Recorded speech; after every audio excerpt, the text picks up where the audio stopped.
Friday, March 30th, 2018. Air Canada faces harassment allegations. Company denies systematic issue as union alleges flight attendants were marked on appearance. The Star has written an article about Air Canada flight attendants who allege that they were put into a lineup like cattle and judged on their appearance and their bodies, their uniform, their makeup, and other things such as their nails. Jordan Peterson has mentioned this earlier, that we are still working out whether makeup is something that can be worn in the workplace. And the corollary to this is that if makeup can be worn, is it part of normal clothing? Can it be part of a company dress code? The Air Canada felt that it could, and everyone since the 1950s has felt that it is part of women's clothing.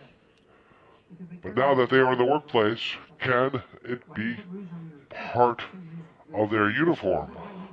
And if so, can they be judged on it? Just like men, can men be made to shave?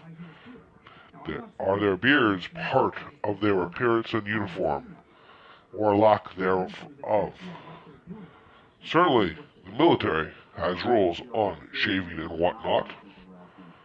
So we do know there is a precedent that is not based just on sex, that various sex-specific attributes can be controlled by one's employer. Certainly it is custom. Now the question is, if that is acceptable, did Air Canada exceed what is acceptable? Let us assume, because of custom, that it is acceptable. Then can the judgment of such a treatment be too far? Is lining up women and looking at their appearance and makeup and such part of checking, for example, a military man's shoes if they were shined? Though of course now military girls and women must also check to see if their shoes are shined, or if their tie is tied correctly, or if they have shaved enough. Is this similar? And even if it is similar, are Air Canada a profession that this is acceptable? Obviously, certain professions have different standards. We obviously would demand a doctor and all the staff to wash their hands. Washing their hands is critical for certain industries.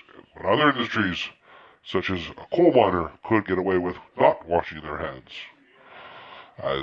And other such. My instinct is to say that this whole thing is rather ridiculous. Can this indeed be argued in court? Of course. But is it like the ridiculous thing of a McDonald's coffee being too hot and somebody winning $1 million? They can legally win, but obviously they should not have. The details are unclear at this time, but at the moment it sounds like the Air Canada is not in the wrong. But of course, they may have been. We will have to look at the details. And just because they could lose legally, it does not mean that they should. That is another question. Has the law gone too far? Has the law broken custom that everybody accepts as normal and right?